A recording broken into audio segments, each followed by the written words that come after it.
Gravando. Vamos lá. Bom, Carla já entrou? Bom dia, Carla. Seguinte, como vocês sabem, já devem ter visto... Desculpe pelo atraso. Sem problema. Eu estava esperando vocês. Vamos lá. O que acontece? Vocês já devem ter ouvido algum professor falar ontem sobre as datas do teste, né?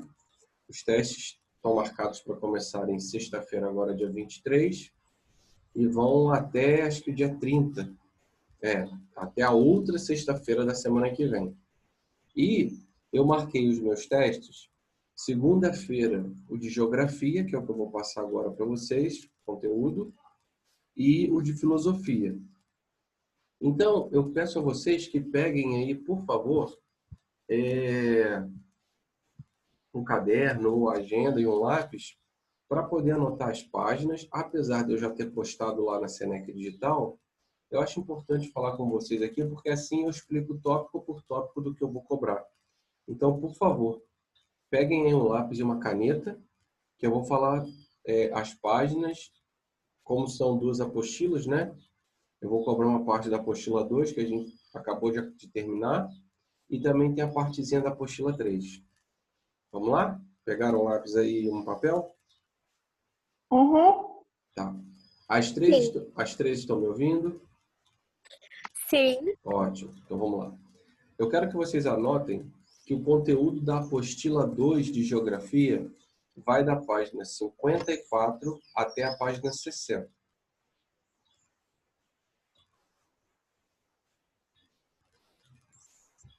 até 60. Isso da apostila 2, tá, Carla? Tá.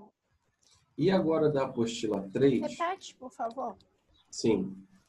Geografia, apostila 2 vai da página 54 até a página 60. Tá. E ainda em Geografia, a apostila 3 vai da página 3 até a 17.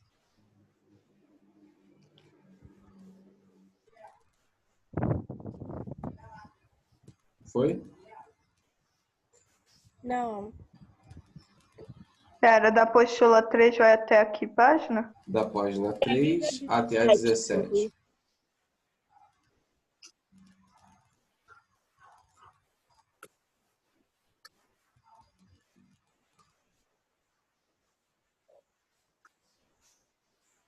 Tá. Beleza.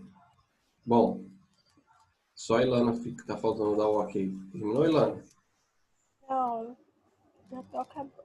Mas pode falar. Tá, então olha só. Agora eu vou começar a explicar para vocês os tópicos, ou seja, o que eu vou cobrar na prova, tá?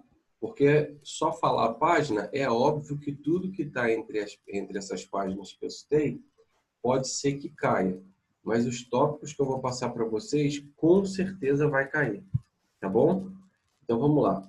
Primeiro tópico que eu vou cobrar de vocês nessa parte de geografia da apostila 2, pessoal, são as características da DIT. Bom dia, Eric. Tá, pessoal? As características da DIT. Então, coloca assim, características da DIT. DIT é D-I-T. Eu já vou até direto lá para a imagem que eu quero mostrar para vocês. Essa aqui, ó. Isso. Essa aqui. É a base que vocês têm que ter para fazer a prova.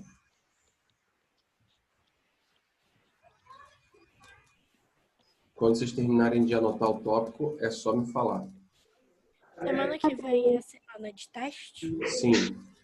Todo. Semana que vem todo? Aham, todinho. Tá.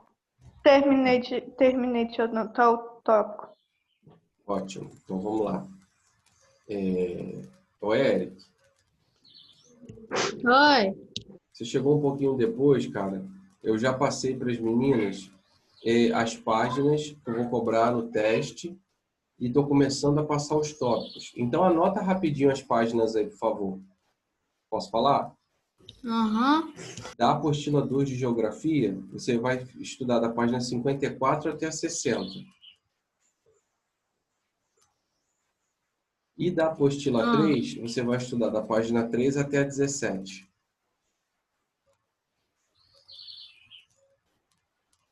Pronto. Beleza. Agora eu estou passando os tópicos. Então, eu vou explicar esse primeiro tópico para vocês. Explicar não, vou relembrar, né? Porque a gente já estudou. O que eu vou cobrar de vocês da DIT? Primeira coisa que vocês têm que lembrar, pessoal, é o significado da sigla.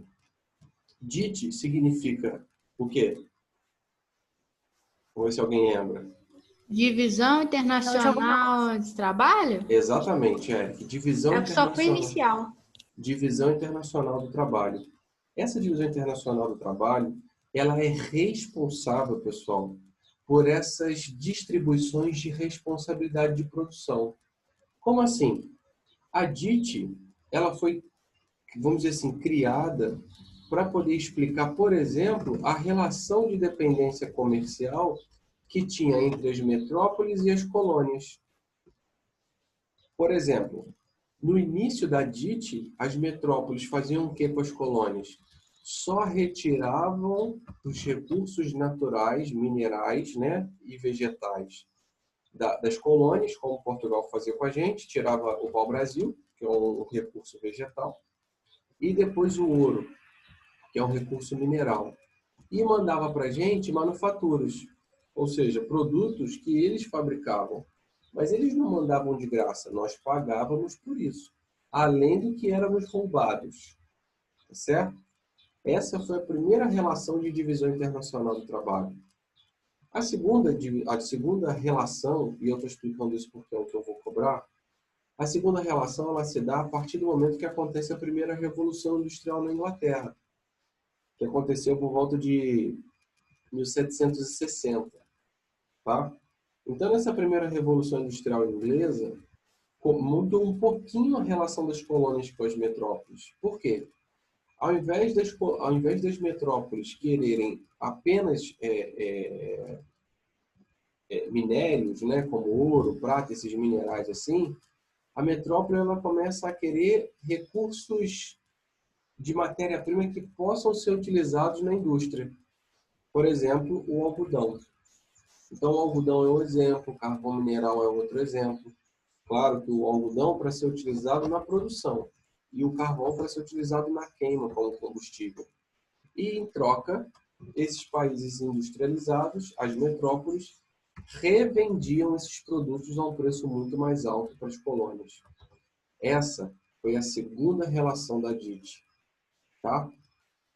Agora, já no capitalismo mais atual, já do século XX, a DIT, chamada de antiga DIT, né, ela se dava da seguinte forma. Lembra aquele exemplo que eu dei, que eu fiz aqui no esqueminha do Zoom para vocês, que eu coloquei países desenvolvidos, subdesenvolvidos e emergentes. Aí coloquei responsabilidade de produção de uns e a responsabilidade de produção dos outros. Vocês lembram disso? Que eu fiz um monte de setinho? Acho que sim. Então, essas setinhas que vocês viram, elas explicam essa relação do capitalismo financeiro. Por quê? Porque desse capitalismo mostra a relação de dependência que os países subdesenvolvidos têm em relação aos países desenvolvidos. Ah, Ronaldo, como assim? Por exemplo, o Brasil. Hoje, nós não somos mais um país subdesenvolvido, nós somos um país emergente. Mas no início da década de 90, nós éramos países subdesenvolvidos. E as indústrias que nós tínhamos aqui de grande porte no país eram indústrias estrangeiras. E ainda continuam sendo. Então, é essa relação de dependência que eu quero que vocês entendam. Países subdesenvolvidos cresceram com a industrialização, mas essa industrialização de países top, de países desenvolvidos. Exemplo, aqui pra gente, quais são os maiores empregadores? Vamos lá. É a Ford? A Ford é uma empresa automobilística estadunidense. Não é a Ford, é a Coca-Cola. A Coca-Cola é uma empresa de bebidas dos Estados Unidos. Não é nada dos Estados Unidos, é da Volkswagen, uma empresa alemã.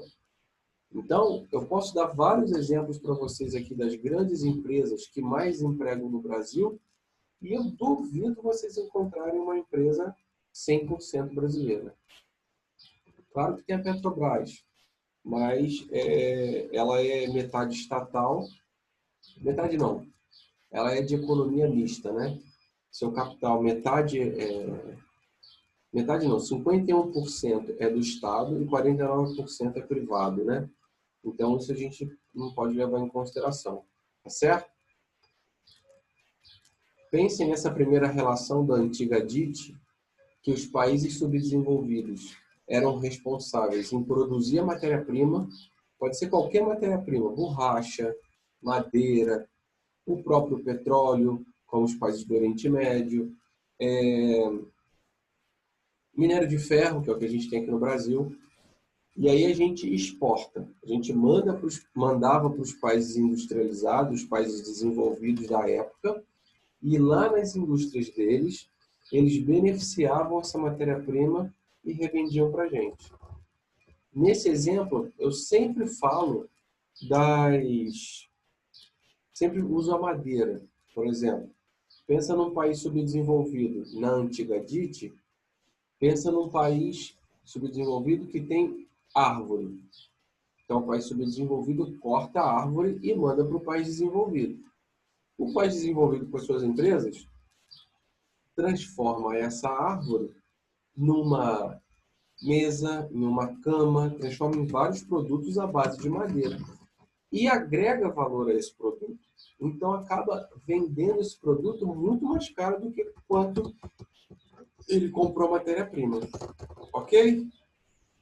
É isso que eu vou cobrar. E na última parte da DIT, que é a que a gente está vivendo agora, nós temos a nova DIT, né? Essa relação ela mudou um pouquinho. Por que ela mudou? Lembra que eu falei apenas de produtos industrializados na antiga DIT? Então, nessa DIT atual, que é a que a gente está vivendo agora, a nova, mudou um pouco.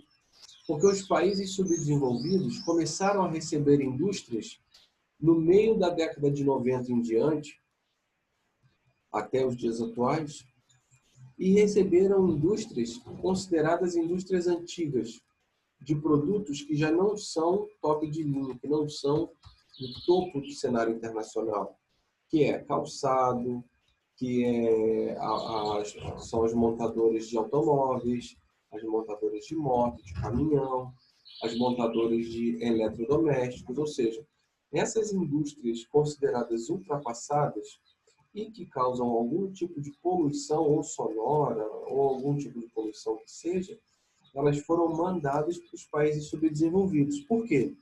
Porque nos países desenvolvidos tem muitas leis ambientais que atrapalham esse tipo de produção.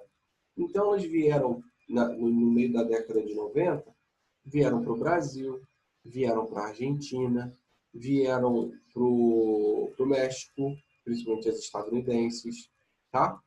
A própria China recebeu muitas indústrias, tanto é que hoje tem bastante indústria chinesa, mas no início eram só multinacionais, tá certo? Então, esses países subdesenvolvidos receberam essas indústrias consideradas ultrapassadas. Óbvio que isso deu um boom financeiro nesses países gigantescos, tanto é que nós nos tornamos países emergentes, porque a nossa economia cresceu muito rápido, teve um boom assim muito grande. E nós não tínhamos nem infraestrutura para crescer tanto. Então, é verdade que nós tivemos o problema do apagão por causa disso, tá bom? Então, o que eu vou cobrar da DIT, pessoal, é só isso. É só essa imagem que vocês estão vendo aqui, ó, com as 4 fases. Mais nada. Alguma pergunta? Não, nenhuma. Beleza. Então, vamos para outra parte que eu vou cobrar, que é da China. China, aqui, intervenção na África e na América Latina.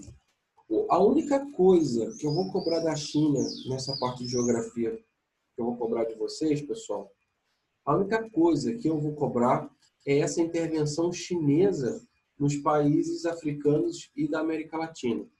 Não sei se vocês lembram, mas eu expliquei para vocês que a China enxergou um mercado novo na América Latina e na África, que as potências, no caso do norte, né, Estados Unidos e os países europeus e o próprio Japão, eles não tinham percebido, que era o seguinte, vamos ver se vocês lembram.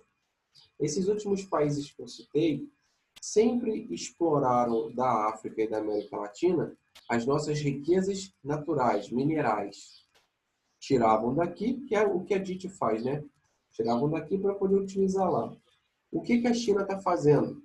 A China está investindo em infraestrutura para que esses países da América Latina e da África se desenvolvam socialmente, economicamente, para que eles se tornem possíveis consumidores de produtos chineses. Então, a China está tentando fazer os países da América Latina e da África cortarem o vínculo, cortarem o laço que tem econômico com esses outros países que eu falei. Cortando esse laço econômico com os Estados Unidos e com a Europa, principalmente, esses países vão estar aptos, vão estar abertos aos produtos chineses. E é o que os E os chineses Estados querem. Unidos está querendo que ninguém compre nada da China. Sim. E aí, Ilana... Daqui a pouco isso vai ser uma Guerra Fria parte 2. Muito bem, era onde eu ia chegar. Nós já estamos nessa Guerra Fria, Ilana. Só que diferente da Guerra Fria entre Estados Unidos e a União Soviética, que era uma guerra armamentista, hoje nós estamos numa guerra econômica, socioeconômica. Por quê? Os chineses, eles têm preço e eles têm produto de qualidade. Hoje, os produtos chineses, eles não são mais de baixa qualidade. Tanto é que, por exemplo, o celular da China, da Xiaomi, por exemplo, ele tem uma tecnologia muito boa.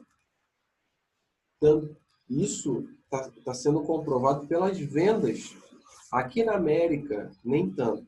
Mas na Europa e na Ásia, a Apple já perdeu de lavada para a Xiaomi em vendas de smartphones. Vocês acreditam nisso? A Xiaomi, no último ano, antes da pandemia, foi a empresa de celular que mais vendeu aparelhos no mundo, por ser mais barato e ter uma qualidade muito próxima dessas marcas famosas, como Samsung, como Motorola, como o próprio iPhone, tá certo? Então a China está ganhando esse mercado. Ela começou de uma forma muito bem planejada, que foram com produtos de baixa qualidade, estragavam rápido. Depois começaram a fabricar produtos de maior qualidade e foram melhorando. E hoje eles conseguem dominar um mercado que ninguém pensava que os Estados Unidos fossem perder. Hoje a China é a maior exportadora de produtos industrializados do mundo, para vocês terem uma ideia. Ok? Então é isso que eu vou cobrar da primeira apostila. Deixa eu fechar ela aqui, para a gente poder ir para a apostila 3. Alguém tem alguma pergunta a fazer? Qual é Não, esse segundo tópico? O segundo tópico é intervenção chinesa no desenvolvimento socioeconômico da África e da América Latina. Tá certo? No quê? Intervenção chinesa no quê? Intervenção chinesa no desenvolvimento socioeconômico dos países da África e da América Latina. Vamos para a apostila 3. Quando eu acabar aqui a apostila 3, esse conteúdo, pessoal, eu prometo que eu libero vocês e a gente volta daqui a pouco para a parte de história. Vamos lá. O que eu vou cobrar de vocês desse conteúdo da segunda apostila? Eu preferi, para não fazer confusão na cabeça de vocês, eu preferi cobrar apenas a parte da África. Tudo que nós estudamos do continente africano. Então, podem colocar aí, como tópico de vocês, assim, ó, aspectos físicos, econômicos e sociais do continente africano.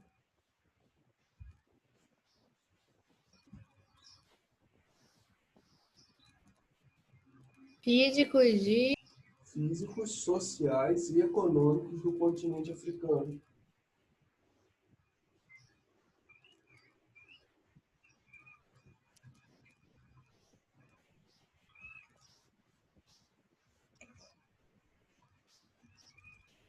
Tá. Beleza. Estava tomando um banho d'água. Então, olha só. O que eu vou cobrar sobre o continente africano de vocês?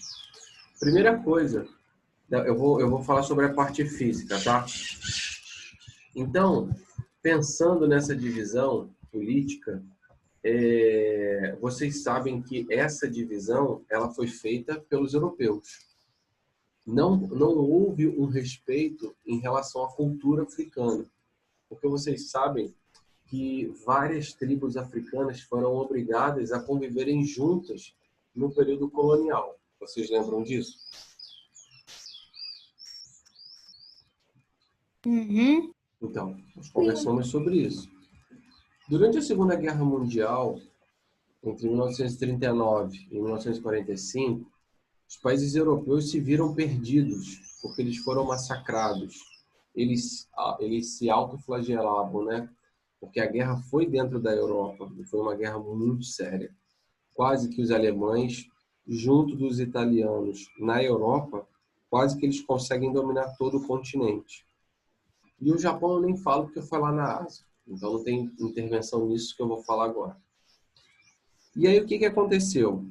Os países que tinham mais colônias na África, que era a França, principalmente, eles perderam esse poder. E durante essa, vamos dizer assim, essa diminuição de poder sobre o continente africano, muitos desses países, dessas tribos que foram juntadas, eu posso usar essa palavra, que foram juntadas, foram praticamente obrigados a se tornarem independentes. A França fez isso. Então, por exemplo, pensa na Nigéria. A Nigéria, ocupada pelos franceses, acostumados a depender economicamente e politicamente da França, do nada os franceses chegam e falam assim, olha, vocês vão se tornar independentes. E assim foi feito. Mas por quê? Porque os países europeus, liderados pela França, perceberam que se eles não fizessem nada no continente africano, esses países africanos, eles viriam esse enfraquecimento das potências europeias e eles, por si só, lutariam por sua independência. Então, para que isso não houvesse, para que não houvesse essa luta, os europeus preferiram sair de bonzinho. E aí eles mesmos falaram, África do Sul, no caso por parte da Inglaterra, se torna independente. Nigéria se torna independente por parte da França. Angola, por parte de Portugal, se torna independente. E assim sucessivamente, tá, gente? Ou seja, quando quando os europeus deixaram, vamos dizer assim, saíram desse cenário principal de domínio africano, quem que ia tomar essa liderança? Quais tribos que foram juntadas nesses países, que eram tribos rivais no período pré-colonial, ou seja, antes da colônia, eram tribos que se matavam, eram tribos que vendiam os seus inimigos derrotados, vendiam como escravos para os europeus. Então, qual deles vai assumir a liderança? Qual deles vai ser o líder político? Quem pode me responder? Como assim? Repete a pergunta. Por exemplo, você está vendo esse mapinha que eu estou mostrando, não está? Oh. Imagina aqui a Nigéria. Está vendo a Nigéria aqui, ó? Que eu acabei de marcar? Deixa eu aumentar aqui, ó. Tá vendo? O que aconteceu, Ilana? Antes dessa divisão política que você vê do continente africano, existiam milhares de tribos, pequenas tribos, que conviviam dentro desses territórios. Então, dentro do país Nigéria, existiam algumas centenas de tribos pequenas que viviam aqui dentro. Só que essas centenas de tribos que se odiavam e quando se encontravam se matavam mesmo, ou faziam de escravos, elas foram juntadas pela liderança europeia, quando invadiu. No caso da Nigéria foi a França. Então, quando a França invade esse território, ela junta como escravos todos os africanos que eles encontravam. independente de ser da tribo A, B ou C. E esses escravos, eles ficaram, né? Acabaram ficando durante muito tempo. Só que eles continuaram defendendo, cada um, a sua tribo. Eles viviam como escravos, não brigavam entre si porque sabiam que iam apanhar dos representantes franceses, né? Só que o que acontece? Quando os franceses vão embora, que eu expliquei depois durante a Segunda Guerra Mundial, qual dessas tribos que se odiavam, qual líder vai assumir?